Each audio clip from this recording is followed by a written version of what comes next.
ఒకసారి నా జాతకంలో అపారమైనటువంటి ప్రమాదము పొంచి ఉన్నది అని అటువంటి స్థితి వచ్చింది నాకు గ్రహాల చేత. మా గురుదేవులు సర్వకాలముల యందు నేను బ్రతికుండాలని కోరుకునేటటువంటి మహాపురుషుల్లో మా గురువు గారు ఒకరేమిటి, నిజమునకు యథార్థమునకు ఈనాడు శరీరంతో నాకు తల్లిదండ్రులు లేరు.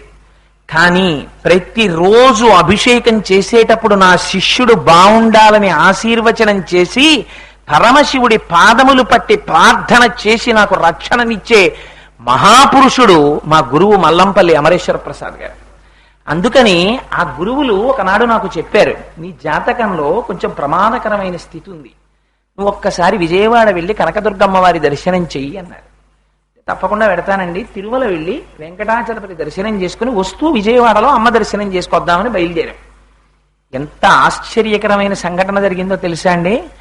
తిరుమల ఎక్స్ప్రెస్ లో వెళ్ళిపోతున్నాం. అది కూడా ఎప్పుడు జరిగింది, ఇక్కడ సభలోనే ఉన్నారు బ్రహ్మశ్రీ శంకరం గారని, వాళ్ళ అమ్మాయి వివాహం ముందు రోజు రాత్రి. అసలు నిద్ర లేదు నాకు, ఎందుకంటే వాళ్ళ అమ్మాయికి పెళ్లి మా అక్క కొడుకుతో జరిగింది. సరే, వివాహం అయిపోయిన తర్వాత మరునాడు ట్రైన్ ఎక్కాను. ఎక్కి తిరుమలలో వెళ్ళిపోతున్నాను. వెళ్ళిపోతుంటే నా పక్కన కూర్చున్న జంట ఎప్పటికీ పడుకోవట్లేదు. నేను పడుకుందామంటే నాది మిడిల్ బెర్త్. వాళ్ళు పడుకుంటే కదా నేను పడుకోవడం, బెర్త్ తీస్తే వాళ్ళు కూర్చోవడానికి వీల్లేదు. అందుకని నేను, అమ్మ నాకు రాత్రి అలా నిద్ర లేదు తల్లి, నేను పడుకుంటాను, బెర్త్ వేసుకుంటానంటే వాళ్ళు అన్నారు, ఒక్క అరగంట ఆగి వేసుకోండి, మేము మాట్లాడుకోవాలన్నారు. సరే, ఏమిటో వాళ్ళ ఇంత చేసి వాళ్ళు ఏమైనా 2 స్టేషన్లలో దిగిపోతారా అంటే భార్యాభర్తలు. సరే, ఫోన్ లేని ఊరుకున్నాను. కాసేపు ఆగి ఆవిడంది, మీరెవరు, మీ పేరేమిటి, అది ఇది అడిగి, నాతో ఆఫీసులో పనిచేసే ఒక ఆయనకి ఆవిడ అక్క చెల్లెలవుతుంది. మీరా, ఫలానా అతను మీకు తెలుసా అని నాతో కాసేపు మాట్లాడారా, అయిపోయింది. మిడిల్ బెర్త్ లో పడుకున్నాను. ఒక 2 గంటలు ప్రయాణం చేసిన తర్వాత, మీరు నమ్మండి నమ్మపోండి, అమ్మవారి సౌందర్యలహరి చెప్పుకుంటూ ఈ విషయం చెప్తున్నాను, ఎవరో నా చెవు దగ్గరికి వచ్చి అన్నారు, రే రైలు పడిపోతోందిరా, దూకి బెర్త్ మించి అన్నారు. నేను గభాలన మిడిల్ బెర్త్ మించి కిందకు దూకేసి, అసలు నేను దొల్లినా పడినాను. ఎందుకంటే బెర్త్ కన్నా పొడుగు, నాకు రైల్లో ఎప్పుడు బెర్త్ సరిపోదు. 2 చైన్లు నాకు అడ్డుకుంటాయి, కింద పడే అవకాశమే లేదు. నేను అలాంటి వాడిని బెర్త్ మించి కింద పడిపోతే పాప ఆ లోయర్ బెర్త్ మీద తల్లి చెయ్యిలా పెట్టుకున్నారు, ఆ చెయ్యి మీద పడిపోయాను. ఏ తక్కువ మనిషినా చిన్న మనిషినా దర్భంతవాడినా, ఆ తల్లి చెయ్యి అదిరిపోయింది. ఇంకొకళ్ళైతే చెప్పుచ్చు కొట్టేసిన, ఇంత రాత్రి ఎందుకురా పడ్డావు ఇక్కడని. ముందు 20 ఆ తల్లి తిరిగి చేయించి ఆవిడ ఆశ్చర్యపోయి లైట్ వేసి, అదేమిటండి అలా దూకేశారు బెర్త్ మించి అంది. రైలు పడిపోయిందండి అన్నాను. రైలు పడిపోవడం ఏంటంటే, రైలు నిక్షేపంగా పెడుతోందంటే మా ఆవిడ లేచింది పక్క లోయర్ బెర్త్ మించి. అదేంటంటే రైలు పడిపోవడం ఏంటంటే, అసహ్యంగాను, చక్కగా రైలు ఎడుతుంటే ఎక్కి పడుకోండి బెర్త్ మీదంది. నేను ఇదేంట్రా ఎప్పుడూ జరగలేదు జీవితంలో, రైలు పడిపోయిందని ఎవరో చెప్పారు ఏమిట్రా నాకు వచ్చని. లేదు, రైలు పడిపోయిందని నాకు వచ్చి చెప్పారన్నాను. అంటే ఏమిటండి మీ అమాయకత్వం, మీకు నిద్ర లేక ఏదో వెర్రికల వచ్చినట్టుంది, పైత్యం ఎక్కువై పడుకోండి అని. పడుకున్నాను. ఆగిపోయి ఉంటే, ఇదేంటి ఎవ్వరూ లేరు రైల్లో, రేణిగుంటలో రైలు ఉందని కిందకి దిగి ఎవరో కాఫీలు అమ్ముకునేవాడిని అడిగాను, ఏమయ్యా రైలు ఇక్కడ ఆగిపోయింది అని. తెల్లారిపోయి 7 అయిపోయింది, ఇంకా ఇక్కడే ఉంది అన్నాను. మీరు చాలా అదృష్టవంతులండి, ఈ రైలు 1 గంట క్రితం పడిపోయి కొన్ని 100 మంది చచ్చిపోవలసింది. అనుకోకుండా లాస్ట్ మినిట్ లో డైరెక్షన్ మార్చి గూడ్స్ వదిలేరు, ఆ గూడ్స్ మొత్తం పడిపోయింది. అందుకని ట్రైన్ ఉండిపోయింది. అలలో రావలసినటువంటి ప్రమాదము యొక్క ఫలితమును అనుభవింపచేసేసాడు. మళ్ళీ జీవితాన్ని కటాక్షించాడు. పడిందా లేదా రైలు? పడింది. ఏ రైలు పడింది? ఈ రైలు పడినటువంటి అనుభూతిని స్వప్నంలో పొందాను. రైలు పడిందా లేదా? పడడము జరిగింది. ఎవరికీ ప్రమాదం లేకుండా గూడ్స్ పడింది. ఎంత చిత్రం చూడండి పరమేశ్వర కృప. ఆశ్చర్యపోయాను ఆ రోజున నిజంగా. ఈ విషయం మొన్న తిరుమల నుంచి వస్తూ ఎవరితోనో ప్రస్తావన చేశాను. అందుకని అమ్మవారిని నమ్ముకున్న వాడికి లోటు ఏమిటి చెప్పండి? మీరు నిద్రపోవచ్చు, అమ్మ కన్ను తెరిచే ఉంది, ఎడం కన్ను. ఆవిడ చంద్రుడిగా ప్రకాశిస్తూ మిమ్మల్ని రక్షించుకుంటూనే ఉంది. ఆనాడు రాత్రి మేము నిద్రపోతే నా బిడ్డని నాకు ఇచ్చింది ఎవరు? కుడికంటిగా ఆవిడ ఈ కన్ను తెరిచి పగలంతా మిమ్మల్ని రక్షిస్తోంది. సంధ్యాకాలములుగా ఈ కంటితో ఆవిడ చూస్తూనే ఉంది. కళ్ళల్లో పెట్టుకుని మా అమ్మ నన్ను చూసుకుంటూ ఉంటే నాకు బెంగేమిటి? ఇదిగో ఇది నేర్పడానికి శంకరాచార్యులు వారు బెంగ వదిలేయి, భయం వదిలేయి, నీతో ఊపిరి తీయిస్తున్న అమ్మ మీ అమ్మ. ఆ పరాశక్తికి నీ యోగక్షేమాలు చూడడం చేత కాదురా, నువ్వెందుకు బెంగ పెట్టుకుంటావు? ఆ అమ్మని నమ్ముకుని, అమ్మా పగలు నువ్వు, రాత్రి నువ్వు, 2 సంధ్యలు నువ్వు అని రోజు అమ్మ దగ్గరికి వెళ్ళి, అమ్మా నన్ను నీ కళ్ళల్లో పెట్టుకు చూసుకుంటున్నావమ్మా, అలాగే రోజు రోజు రోజు నన్ను నీ కళ్ళల్లో పెట్టుకుని చూసుకుని నన్ను రక్షించమ్మా అని అనకు. అలా అంటే అమ్మ దగ్గరికి వెళ్ళి అమ్మ నన్ను నీ కళ్ళల్లో పెట్టుకు చూసుకో అనాలా? అనక్కర్లేదు. అమ్మా చూసుకుంటున్నావను. ఎలా అంటావు? ఇలా అను. అమ్మా ఒక కన్ను నిన్ను కాదు చూసుకుంటున్నది, సమస్త జగత్తుని చూస్తోంది ఆవిడ. ఇది ఎరుక లేకుండా పోతోందంతే. ఈ మాట చెప్పు, తల్లి ఎంత పొంగిపోతుందో. ఎవరింట్లోనైనా ఏదైనా శుభకార్యం జరగాలి అంటే ఇది ఎవరి వలన జరుగుతుంది అంటే పరమశివ అనుగ్రహంగా జరుగుతుంది. శుభాలన్నీ ఎక్కడుంటాయంటే పరమశివుడు యొక్క పాదముల మీద పడి ఉంటాయి. ఏమండి మా ఇంట్లో మా అమ్మాయి పెళ్ళవట్లేదు, మా అమ్మాయి పెళ్ళవట్లేదు అన్నాడు అనుకోండి, అన్నిటికీ ఒకటే మందు, వెళ్ళి శివలింగానికి అభిషేకం చేయించుకోండి. ఆయన చల్లబడితే మన మనసు చల్లబడుతుంది. అభిషేకం చేయించుకున్నాడు, ఆయన కాలు ఇలా అంటాడు, అంతే. వెంటనే కూతురు పెళ్లి కుదిరింది అనేటటువంటి మాటతో మంగళతోరణం వచ్చి గడపని పట్టుకుంటాడు. అన్ని శుభాలు ఆయన పాదాల దగ్గర పడున్నాయి. ఆయనకి ఏ శుభం చేస్తాం మనం? ఆయనకి చెయ్యగలిగినటువంటి వాళ్ళం కాం మనం. కాబట్టి చరణ యుగళస్తే అఖిల శుభౌ. పోన్లేవయా ఇవన్నీ ఇవ్వలేకపోతే నీకు ఇంకేమైనా ఇస్తాం? గృహస్థే స్వర్భూజామరసురభి చింతామణిగణి. ఆయన ఇంట్లో కామధేనువులు, కల్పవృక్షాలు, ఏకంగా కల్పవృక్షాల తోట, కామధేనువుల మంద ఆయన ఇంట్లో ఉన్నాయి. మనమేమిస్తాం ఆయనకి? ఇంకా మనమేమి ఇవ్వలేము ఆయనకి ఇవ్వడానికి. అసలు చింతామణి పాణిగ్రాహి, చింతామణులకు చింతామణి పార్వతీదేవి ఆయన ఇల్లాలు, ఆయనకి మనమేమిస్తాం? కాబట్టి గృహస్థే స్వర్భూజామరసురభి చింతామణిగణి. అటువంటి వాడికి ఇవ్వడానికి కమర్థం దాస్యేహం. నన్నేమిమ్మంటావు? ఇంకా ఇవ్వడానికి ఏం లేదు, నా దగ్గర ఉన్నది ఒకటే. ఏమిటో తెలుసా? అది నేను నేను నేను అనేది, నీ వాడను కాను కాను అని అడ్డం పడేది నా మనసు ఒకటే. దాన్ని నీకు ఇచ్చేస్తాను, పుచ్చేసుకో. భవతు భవదర్థం మమ మనః. నా మనసుని నీదిగా తీసేసుకో. తీసేసుకుంటే నా మనసు నీదైపోతే ఎప్పుడూ నువ్వు నా మనసులో ఉంటావు, చాలు నాకు. కాబట్టి నా మనసు లొంగట్లేదే, నా మాట వింటలేదు, ఎటో పోతోంది అస్తమానం. ఉషే శివుడి పాదాలు పట్టుకోవే అంటే పట్టుకోకుండా అన్ని చోట్ల తిరుగుతోంది. కాబట్టి దీన్ని నువ్వు ఉచ్చేసుకో. ఇది నీ మాట వింటే నీ దగ్గర ఉండాలిగా, నీ దగ్గర ఉండట్లా, ఇది తిరుగుతోంది, తిరుగుతున్న దాన్ని నువ్వు ఉచ్చేసుకో. ఎంత భక్తితో ప్రార్థించారో చూడండి. అటువంటి ఆయనకి మనం ఏమి ఇవ్వగలం? మనం ఇవ్వడానికి ఏం ఉండదు. ఎవడైనా నేనండి దానికి వెండి తొడుగు చేయించాను, నేను తలుపులు చేయించాను, నేను అదిగో రాళ్ళు వేయించాను, నేను అభిషేకం చేయించాను అని ఎవడైనా అన్నాడు అనుకోండి, వాడికన్నా అమాయకుడు లోకంలో ఇంకోడు లేడు. ఇది వాడు చేయించలేడు, వాడు ఎక్కడి నుంచి చేయిస్తాడు?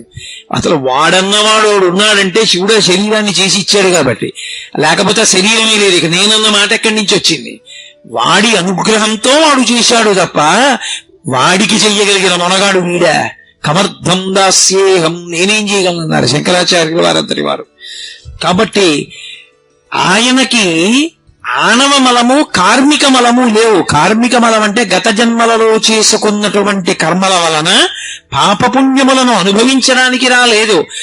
మనం చేసుకున్న పాపాలకి మనం దుఃఖపడుతుంటే దుఃఖాన్ని తట్టుకోలేకపోతే ఈశ్వరామ మనల్ని అనుగ్రహించండి మనం వేడుకోవడానికి, మనకి అవకాశం ఇవ్వడానికి ఆయన వచ్చి కూర్చున్నాడు. ఇప్పుడు ఆయన ఎవరు? లింగం. లింగం అంటే అది గుర్తు, అంతటా నిండిపోయిన వాడికి గుర్తు. లింగము అంటే గుర్తు, అంతటా నిండిపోయిన పదార్థానికి గుర్తే పరమశివుడు, అదే శివలింగం. ఇప్పుడు ఆ లింగం చల్లబడింది అనుకోండి, అభిషేకం అలా జరుగుతూనే ఉంటుంది, ధారాపాత్రలోంచి నీళ్లు పడుతూనే ఉంటాయి. చల్లబడింది అనుకోండి, అలా చల్లబడితే మన మనసులన్నీ చల్లబడతాయి. అందుకే లోకం అంతా బాగుండాలి, లోక కళ్యాణార్థం అభిషేకం. కూతురికి పెళ్ళవ్వాలి, అభిషేకం. కొడుక్కి ఉద్యోగం రావాలి, అభిషేకం. నా ఆరోగ్యం బాగుండాలి, అభిషేకం. ఏమిటో ఇంట్లో పశువులు చచ్చిపోతున్నాయి, ఏదో తెగులొచ్చి, అభిషేకం. పంట పండుతోంది, చేతికి రావట్లేదు, ప్రకృతి విపత్తులు వస్తున్నాయి, అభిషేకం. వర్షాలు పట్టలేదు, అభిషేకం. శ్రీకాళహస్తిలో మృత్యుంజయలింగం అని ఉంటుంది, దక్షిణామూర్తి ఎదురుగుండా. దానికి గోడలు పూర్తిగా ఉండవు, సగం వరకే ఉంటాయి గోడలు. శివలింగం కనపడుతూ ఉంటుంది, తలుపు ఉంటుంది. ఎక్కడ వానలు పడలేదనుకోండి, సువర్ణముఖరి నదిలో నీళ్లు ప్రవహించకపోతే ఏం చేస్తారంటే ఆ తలుపు మూసేస్తారు, గోడ కట్టేస్తారు. కట్టేసి ఆ గోడలు పైకి పెంచేస్తారు, ఆ పైకప్పు దగ్గరికంటా పెంచుతారు. పెంచి అర్చకులు గోడెక్కి కూర్చుంటారు. కూర్చుని సువర్ణముఖరీ నదిలో ఉండేటటువంటి జలాల్ని కొత్త కుండలతో తెప్పించి రుద్రం అందరూ కూర్చుని చెప్తూ అభిషేకం చేసేస్తారు. చేసేస్తే ఆ నీళ్లలో శివలింగం మునిగిపోయే వరకు చేస్తారు. శివలింగం చివరి భాగం నీటిలో మునగగానే ఆకాశం అంతా నల్లటి మబ్బులు వచ్చి మెరుపులు మెరిసి వర్షం పడిపోతుంది. ఇన్ని మాటలో జరిగింది శ్రీకాళహస్తిలో. మీరు ఇప్పటికీ శ్రీకాళహస్తి ఎడితే ఆ శివలింగం దక్షిణామూర్తి ఎదురుగున్నా ఉన్న శివలింగానికి వర్షాలు పడకపోతే అభిషేకం చేస్తారని చెప్పారు కోటేశ్వరారు. ఏదా శివలింగం అంటే చూపిస్తారు. కాబట్టి వర్షాలు పడలేదు, శివలింగానికి అభిషేకం. లోకంలో అన్నం దొరకట్లేదు, పరమశివుడికి అన్నాభిషేకం. ఏది జరగకపోయినా ఆయన చల్లబడితే మనం చల్లబడతాం. ఆయన ఎందుకు మరి వేడిగా ఉంటాడు అంటే, మనం ధర్మం పట్టుకోకపోతే, మనం తప్పుడు మార్గంలో తిరుగుతుంటే, వేదాన్ని వదిలిపెట్టేస్తే, భక్తితో బ్రతకవలసిన వాళ్ళు భక్తితో బ్రతకకుండా కృతజ్ఞతతో బ్రతుకుతుంటే, ఆయన దేవాలయంలో ఒక దీపం కూడా పెట్టకపోతే, ఆయనకి పట్టుకొచ్చి కృతజ్ఞతతో ఇన్నిచ్చిన వాడికి ప్రేమతో మళ్ళీ ఆయనకి ఏమీ ఇవ్వకపోతే ఆయనకి చీకాకు కలుగుతుంది. తండ్రే అయినా తాను కష్టపడి పెంచి పెద్ద చేసినటువంటి కొడుకు, నాన్నగారు లోపలికి వస్తున్నారు అనుకోండి, ఏదో డబ్బు లెక్క పెట్టుకుంటున్నాడు కొడుకు, నాన్నగారు లోపలికి వెళ్ళారు, ఆయన ఏం అడగలేదు, ఏమిట్రా డబ్బు ఎంత ఎక్కడిది అని ఏం అడగలేదు. కానీ చటుక్కున పెట్టిలో పెట్టి తలుపేసి తిరిగి నించున్నాడు అనుకోండి, ఆ తండ్రికి ఎంత బాధేస్తుంది. నేను వీడిని కని పెంచి పెద్ద చేశాను, ఉద్యోగం కూడా VRS పెట్టేశాను, వీడికి ఇంత చదువు చెప్పించాను, ఇల్లు కొనిచ్చాను, ఆ డబ్బు నేను పట్టుకుపోతానా? ఆ డబ్బు నన్ను చూసి చటుక్కున పెట్టిలో పెట్టి తలుపేసుకున్నాడే అని పెద్ద ఆయనకి బాధ కలిగి ఆయన ఏం చేస్తాడంటే, నాన్న ఉందాం అనుకున్నాను కానీ ఏమిటో మన ఊరి మీదకి భ్రాంతి పోయిందిరా, నేను బయలుదేరిపోతున్నానని వెళ్ళిపోతాడు. ఉండడు. నేను అబద్ధం చెప్పాను అనుకుంటున్నారా? కృతజ్ఞతతో పాపభూయిష్టమైన జీవితంతో భగవంతుడి పట్ల మర్యాదతో బ్రతకకపోతే ఈ దేశంలో భగవంతుడు నడిచి వెళ్ళిపోయాడు దేవాలయాల్లోంచి. అనేక సంఘటనలు జరిగాయి. కంచి నుంచి కామాక్షి వెళ్ళిపోయింది అలా ఒకప్పుడు. కంచిలోంచి కామాక్షి పరదేవత వెళ్ళిపోయింది, వెళ్ళిపోయి తంజావూరు వెళ్ళిపోయింది, వెళ్ళిపోయి తంజావూరులో ఉండిపోయింది స్వర్ణకామాక్షి. అందుకే ఇప్పటికీ తంజావూరు స్వర్ణకామాక్షి దగ్గరికి వెడితే ఆవిడ ఎంతో సంతోషపడుతుంది. వీడొక్కడరా, నేను కంచి విడిచిపెట్టి వచ్చేశానని నా కోసం వీడొచ్చాడు తంజావూరు అంటుంది. స్వర్ణకామాక్షి వెళ్ళిపోయింది. శ్రీరంగం నుంచి రంగనాథుడు వెళ్ళిపోయాడు ఒకప్పుడు. అలా వెళ్ళిపోతేనే కదా ఇవాళ తిరుమలలో రంగనాయకుల మంటపం ఉంది. అక్కడి నుంచి వచ్చేసిన రంగనాథుడు తిరుమలలో రంగనాయకుల మంటపంలో ఉండిపోయాడు చాలా కాలం. భగవంతుడు కూడా దేవాలయాలు విడిచిపెట్టి వెళ్ళిపోయాడు. నేరెళ్ళమ్మ వెళ్ళిపోయింది తూర్పుగోదావరి జిల్లాలోని, అన్నవరం వెళ్ళిపోయింది రత్నగిరి దగ్గరికి. ఎందుకు వెళ్ళిపోతారు దేవతలంటే, గుళ్లల్లోంచి అసహ్యం కలిగితే వెళ్ళిపోతారు. డబ్బు లెక్క పెట్టుకుంటున్న కొడుకు తండ్రిని చూసి డబ్బు దాచుకుంటే అసహ్యించుకున్న తండ్రి తన ఇంటికి తాను వెళ్ళిపోయినట్టే పరమేశ్వరుడు కూడా ఊరు విడిచిపెట్టి వెళ్ళిపోతాడు. అలా వెళ్ళిపోయాడు అనుకోండి, ఉత్పాతములు సంభవిస్తాయి. అందుకే మేమందరం రోజు నీకు ఉపచారాలు చేయట్లేదు, తప్పులే చేస్తున్నాం. అయినా నువ్వు మా కన్న తండ్రివి. ఏమీ తెలియనటువంటి బిడ్డడు మహాపండితుడైనటువంటి తండ్రిని గుండెల మీద కాళ్లతో తంతాడు. అంత మాత్రం చేత కాలు విరిచేస్తాడా తండ్రి? ముద్దు పెట్టుకుంటాడు. మేమందరం తప్పు చేశాం, తప్పు చెయ్యట్లేదని అనలేదు. అందుకే అభిషేకం చేసేటప్పుడు నమస్తే రుద్రమన్యవగుతోత ఇషవే నమః, నమస్తే అస్తు ధన్వనే బాహుభ్యాముతే నమః అని, అయ్యా మీ చేతిలో ఉన్న ధనస్సుకి నమస్కారం, అయ్యా మీకున్న కోపానికి నమస్కారం. బిడ్డలం ఆ కోపం విడిచిపెట్టేయండి, ఏదో తెలియక తప్పు చేశాం, మమ్మల్ని మన్నించండి. చాలా మంది తెలియక ఒక మాట చెప్తుంటారు, రుద్రుడు అంటే రౌద్రమున్నవాడు, కోపంతో ఉంటాడు ఆయన అంటుంటారు. పరమ తప్పు. రుద్రుడు అంటే కోపంతో ఉన్నవాడని కాదు అర్థం. రుత్ అంటే వేదం, వేదము చెప్పినటువంటి ధర్మముతో బతకాలనేటటువంటి అనుగ్రహమును కల్పించేవాడెవరో ఆయన శివుడు, ఆయన రుద్రుడు. ఈ మాట కొంచెం జాగ్రత్తగా పట్టుకోవాలి. ఆయనకి పశుపతి అని ఒక పేరు. పశుపతి అంటే పశువులకు పతి. ఎవరు పశువులు? మనందరం పశువులమే, మీరేమనుకోకండి. మనందరం పశువులం. ఎందుకని? పశువు అంటే 3 మాటలు ఉంటాయి. ఒకటి రాట ఉంటుంది, 2 తాడు ఉంటుంది, దానితో కట్టబడేటటువంటి జంతువు ఉంటుంది. ఈ 3 ఉంటే పశువు. మనకి కూడా 3 ఉంటాయి. ఏమిటి? రాట జన్మ, పుట్టడం రాట. పాశములు కర్మపాశములు. మనం అనేకమైనటువంటి రజోగుణ తమోగుణ ప్రవృత్తులతో తిరగడమే పశుత్వం. ఇప్పుడు కర్మపాశముల చేత జన్మ అనేటటువంటి స్తంభానికి పశువై కట్టబడి ఉంటాడు. ఎప్పుడైతే పశుత్వం పోయిందో పతి ఒకటే మిగులుతుంది. అప్పుడు పశువు ఉండడు, పతి ఉంటుంది. అంటే ఆయనే శివుడైపోతాడు. కట్టు కట్టడానికి కట్టు విప్పడానికి ఒక మార్గం ఒకటి ఉంటుంది. ఇది మీకు అర్థమయ్యేటట్టు ఎలా చెప్పాలి అని నేను సతమతం అవుతున్నాను. కట్టు కట్టినటువంటి దాన్ని విప్పడానికి కూడా కట్టే వెయ్యాలి. ఎలా వేస్తారంటే, మీకు పల్లె పట్టు గురించి తెలుసు కాబట్టి కొంత తెలుస్తుంది. ఆ రైతు పొలంలోకి వెళ్ళి సాయంకాలం ఇంటికి తిరిగి వచ్చేస్తూ ఇంట్లో ఉండేటటువంటి ఆవుకి పచ్చిగడ్డి మోపు కడతాడు. తాటాకు తీసుకొచ్చి గట్టిగా మోపు కట్టి ఆ తాటాకు చుట్టూ తిప్పి ఇలా తిప్పేసి ముడేసేసి దాని కిందకి తోపేస్తాడు. ఇప్పుడు అట్నుంచి తిరిగి వచ్చాడు, ఆ కట్టు విప్పాలి. ఇప్పుడు ఆ కట్టు విప్పాలనుకోండి, మళ్ళీ అందులోకి వేళ్లు దూర్పి తాటాకు పైకెత్తి మళ్ళీ వెనక్కి తిప్పక్కర్లేదు. ఓ తాడు తీసుకొచ్చి పచ్చిగడ్డి మోపు కింద నుంచి పెట్టి మోకాలతో నొక్కి తాటితో గట్టిగా ఇలా నొక్కుతాడు. ముడియకుండా దగ్గరగా చేసి ఇలా బిగిస్తాడు. ఇప్పుడు పచ్చిగడ్డి బాగా బిగుసుకుంటే వేసిన కట్టు ఊడిపోతుంది, వదిలిపోతుంది, దాన్ని లాగేస్తారు. ముడేశాడా తాడు? వెయ్యలేదు, తాడిలా అంటాడు. ఇప్పుడు ముడేశాడా? వెయ్యడు. ముడి వేయకుండా కట్టు మీద కట్టులా తాటిని బిగించి ఉన్న కట్టు వదిలిపోయేటట్టు చేస్తాడు. అలా కట్టు ఉన్నంత కాలం కర్మపాశములు పట్టి ఉన్నంత కాలం పశువు. ఆ పాశం పోవాలంటే, కట్టు పోవాలంటే ఆయన పని చేస్తాడు. పైన పెద్ద కట్టుతో నొక్కుతాడు. ఏమిటా కట్టు అంటే ధర్మం. ఇప్పుడు ఆయన చేస్తాడు, భక్తుడు కూడా.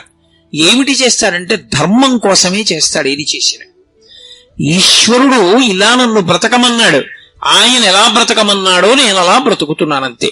అదే కర్మ తప్ప ఇంకా ఆయనకేం కోరికలు ఉండవు. మీరు తరచుగా పురాణాల్లో ఒక మాట వినుంటారు. ఎప్పుడైనా ఋషులు తపస్సు చేసుకుంటున్నారు అనుకోండి, దేవతలు వెంటనే ఇంద్రుడు అప్సరసల్ని పంపిస్తాడు వాళ్ళ దగ్గరికి. ఏదో వసంత ఋతువుని కల్పిస్తాడు, వాళ్ళ దగ్గరికి వసంతుణ్ణి పంపిస్తాడు, మన్మధుణ్ణి పంపిస్తాడు. వాళ్ళ తపస్సు భగ్నం చేసేస్తూ ఉంటాడు. ఎందుకు ఆ పిచ్చి? ఎందుకు దేవతలు అలా చేయడం అంటే బాగా జ్ఞాపకం పెట్టుకోవాలి. ఎందుకు దేవతలు మనిషిని జ్ఞానమును పొందకుండా చూస్తారంటే, మనం మామూలుగా ఉన్నంత కాలం నాకేదో ఒకటి కలిసి రావాలి, ఏదో ఒకటి కలిసి రావాలి అన్నంత కాలం దేవతా సంబంధమైన క్రతువులు చేస్తాం. యజ్ఞాలు, యాగాలు, హోమాలు ఇవన్నీ చేస్తూ వానలు పడాలి, పంటలు పండాలి, మాకు పంటలు కలిసి రావాలి అని. నాకు దేవతల యొక్క అనుగ్రహంతో సంబంధం లేదు, నాకు జ్ఞానము కలగాలి అని ధార్మికమైన జీవనం ఒక్కటే లక్ష్యంగా పెట్టుకున్నాడు అనుకోండి.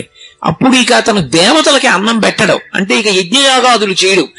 ఆ స్థాయికి వెళ్ళిపోకుండా ఉండడం కోసం కిందికి తీసుకురావడానికి వాళ్ళు తపోభంగం చేస్తూ ఉంటారు తప్ప అంతకన్నా వాళ్ళు ఏదో చెడ్డ పనులు చెయ్యాలని కాదు. ఇప్పుడు శివుడు గట్టి కట్లు వేస్తాడు. వేస్తే ఆ వేసిన కట్లు జారిపోతాయి. అంటే ఇంతకు ముందు మనం చేసినటువంటి పాపపుణ్యములన్న దూది పర్వతంలో ఒక చిన్న అగ్ని నిరుసుపడింది అనుకోండి, కాలిపోతుందా? కాలిపోదా? అన్ని పాపపుణ్యములు కాలిపోతాయి. కాలిపోతే జ్ఞానం ఒక్కటే మిగులుతుంది. ఇక పుట్టవలసిన అవసరం ఉండదు. అప్పుడు పశు ఉండదు, అంటే జన్మ ఉండదు, రాట ఉండదు, పాశం ఉండదు, కట్టబడిన వాడు ఉండడు. పశువు పోతే మిగిలినదేది? పతి ఒక్కడే మిగులుతాడు. ఎవడా పతి? పతిం విశ్వస్యాత్మేశ్వరగుం శాశ్వతగుం శివం అచ్యుతం. ఆయనే పతి. ఆ పతిలోకి చేరిపోతాడు. అంటే ఇక్కడే వాడు పశుపతిగా మారుతాడు, శివుడు అవుతాడు. అది జ్ఞానమును పొంది మోక్షం పొందడం. అలా అక్కడ నుంచి క్రింద ఏ కోరికైనా తీర్చడం వరకు ఇవ్వగలిగిన వాడెవరు? ఆయన ఒక్కడే. అందుకే పట్టుకెళ్ళి ఏం చెయ్యాలి ఆయనకి? ఆయన కోపం పోవడానికి మనం ఏం చెయ్యక్కర్లేదు. తప్పు ఒప్పుకుంటే చాలు, ఆయన సంతోషిస్తాడు. కొడుకు ఎన్నో తప్పులు చేశాడు, తండ్రి కక్ష పెట్టి కూర్చుంటాడా? నాన్నగారండి నేను మీ మాట వినలేదు, ఎన్నో తప్పులు చేశాను. నాన్నగారండి ఇప్పుడు నాకు అనుభవంలోకి వచ్చింది, తెలిసి వచ్చింది తప్పులు ఎంత బాధపడతాయో. నాన్నగారండి ఇక నేను తప్పు చెయ్యను. నేను చేసిన పాపాలు పోవడానికి ఒక వారం రోజులుండి మీతో కలిసి కూర్చుని సంధ్యావందనం చేసుకుని మీ కాళ్ళు పట్టి మీతో ఉండి వెళ్ళిపోతాను నాన్నగారు. ఇక నేను జీవితంలో ఎంతో భక్తితో ధార్మికంగా బతుకుతానన్నాడు. తండ్రి పరమ సంతోషాన్ని పొందేస్తాడా, పొందేయడా?